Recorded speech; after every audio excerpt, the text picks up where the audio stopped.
Kia ora, tourism whānau. I'm Dylan. I'm here on the shores of Lake Dunstan in Cromwell, Central Otago. We're 45 minutes away from Queenstown. We're in what we call a world of difference. So one of the things that we talk about here in Central Otago is obviously our seasons. We have these long, hot, dry summers where the evenings go on and on. We also have autumn, where autumn everything turns into these burnt golden colours. We then move into winter, and of course we have a little bit of snow up on the mountains and the temperatures can be a little cooler. And then we move into spring, and in spring we've got this gorgeous blossom. It's new life coming. It's an incredible time of year to be here and probably my personal favourite. So one of the things we all love about being here in Central is we're literally in the centre of everything. We've got Queenstown to the west, we've got Dunedin to the east, Mount Cook and the Mackenzie up in the north, and then of course Southland down on the south. So here in Cromwell, we're 45 minutes away from Queenstown Airport. Popular route will be for people to take the Central Otago touring route, which connects Queenstown, Central Otago through the Maniatoto, and then on to Dunedin. Or another popular route is for people coming from the north, Mount Cook, through to Central, and then on to Queenstown. So there's certainly plenty to do around here in Central Otago. One of the favourites for my boys is Highlands, the motorsport park. For me, it's our cycle trails, and there's a lot of those around. Of course, we've got amazing world-class Pinot Noir, which again is a very popular favourite of my own. And then we've got our gold mining history. And a lot of our towns, we're saying they're recycling in terms of bringing a lot of that gold mining history to life through a lot of tourism experiences. We're about to get blown away, so why don't we go see one of them now?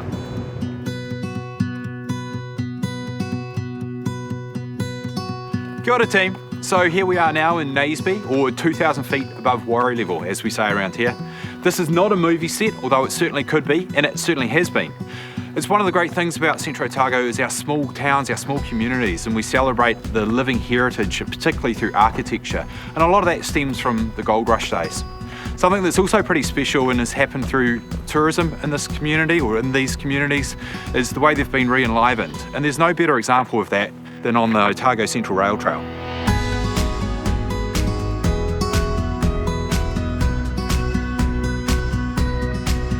So here in Naseby, we've got some pretty special product. One of those is the ice sport of curling, and you can come and do that year round. We've also got our mountain bike trails here in the Naseby forest. And then one of my personal favourites is going out meeting the locals at the country pubs. In terms of accommodation, there's a stunning holiday park here, and in fact across Central Otago we've got some great options: holiday parks, private homes, motels, hotels. We've also got some very special boutique properties, and we're off to go see one now.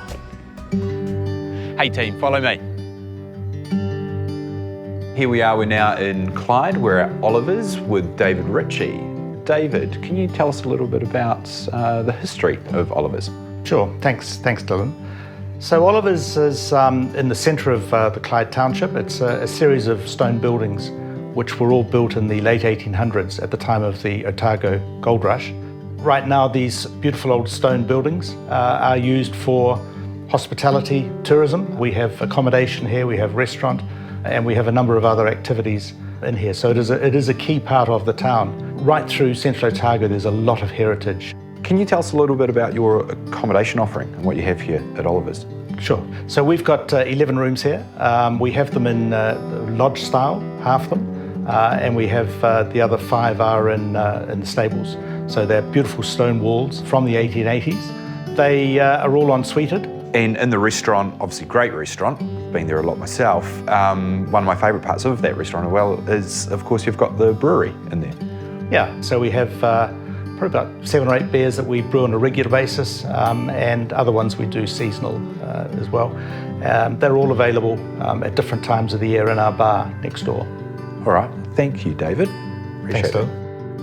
Okay guys, so here we are. We've literally crossed the road from Oliver's. We're now at Bike It Now with Fletch. We're going to hear a little bit about Bike It Now and why I'm wearing this outfit. Fletch. How are you, Don? Good, thank you. Rightio, so Bike It Now. Our bike shop is here in Clyde, and we've also got one in Cromwell, and we look after tours, retail and workshops. So have been doing it for 8 years, and yeah, we're going to let you test out one of our e-bikes on the new Lake Dunstan Trail, and awesome. This is the bike here for you, all ready to go. Fantastic. E-bikes, pretty popular? Yeah, really popular, eh? We're up to probably about 65% of people that are going out are on e-bikes. Awesome. Yeah. All right, so this is Okay. my machine. Shall I It get is. sized up? Yeah, let's go. Let's do it. Rightio, Dylan, we're here at the beginning of the trail. This is Cromwell Heritage Precinct. So from here, the ride's about 42 k's. To Clyde, we can make it longer by going to a place called Smith's Way, so that's about another 16 k's. Well, you can also ride the trail in the other direction, but most people do it in this direction. Should we go and give it a ride? Yeah, go on. Let's Okay. do it. After you.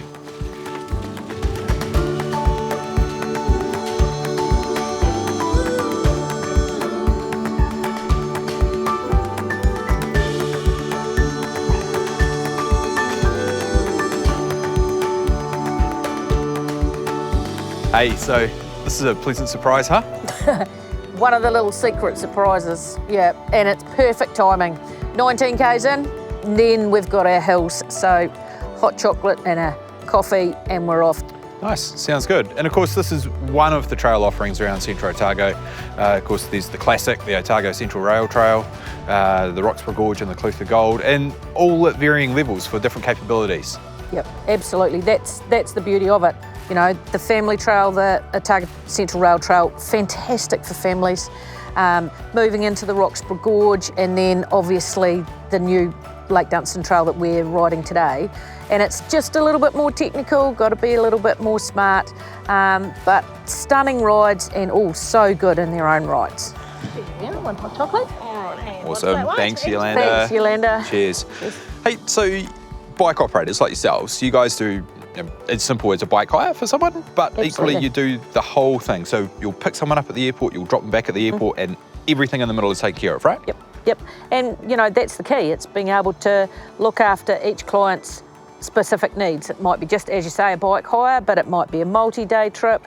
It might also be someone that's coming in from Queenstown just to do a day here, and then we return them to their accommodation. You know, and so it's about looking after the clients and providing them with some options. Yeah. Awesome. All right, well, shall we get these coffees finished? And I'm actually going to leave you to go do those switchbacks because they sound a little tough, and I'm off to go do a walk down at Bannockburn at the Bannockburn Sluicings. Oh yeah, enjoy. I will. Thank you. You too. Right.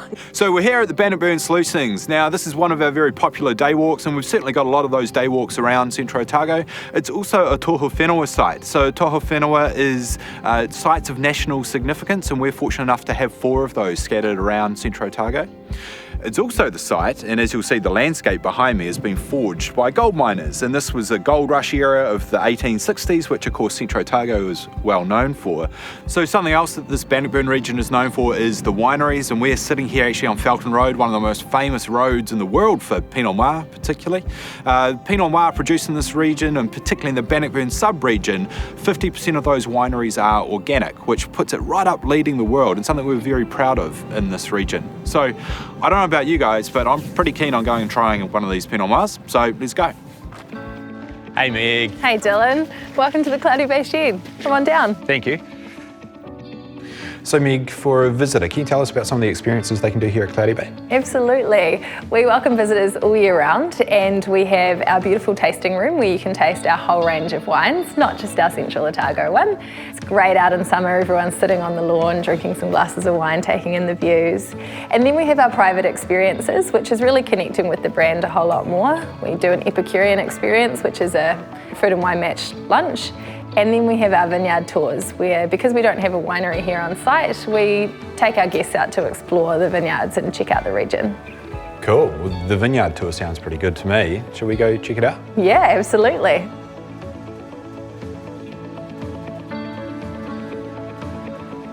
Okay, Derek. Dylan, nice to meet you. Yeah, nice to meet you too, mate. Thanks. So tell us about Cloudy Bay.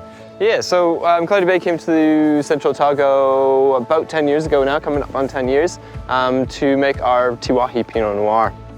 And so we have 2 different vineyards here, one in Bannockburn and one here in Northburn.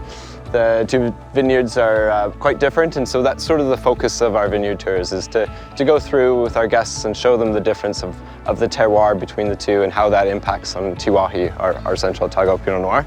Yeah, cool. And I guess seasonally that tour is going to change depending on what people can see and around the vineyard and what's happening on vineyard. Yeah, totally. So the winters, she's pretty quiet.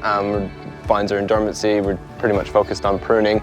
and some sort of maintenance tasks around the place. Probably I speak a little bit more in the winter, and in the summer obviously things are much greener and lush and looking a little bit prettier, so the vines do a little bit more of the talking at that time of the year. We're here now standing in one of our newly planted blocks, and the focus here is on cover crops through the winter. So where we have bare soil, we don't like to see that go through the winter bare. We like to fill it with some good green organic matter, and that's what this is going to become. So this cover crop here is a mixture of oats, some fava beans or tick beans, and mustard. And so the reason we choose those 3 varieties is the oats is really good at producing biomass, which when we till that into the soil is going to take all that carbon from the atmosphere and drive it into the soil and capture that for the plant. So we have a nice lush cover crop through here, and that sort of just ticks along slowly through the winter. Obviously it's quite cold, so they don't grow super fast, and then come springtime we till it into the soil before frost, before we have any frost risk. And make that available for the plants to enjoy in future years.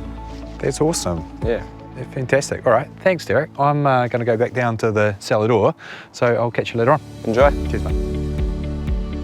So this is our Tiwahi Pinot Noir. This is what we grow down here. It's our premium Pinot for the Cloudy Bay range.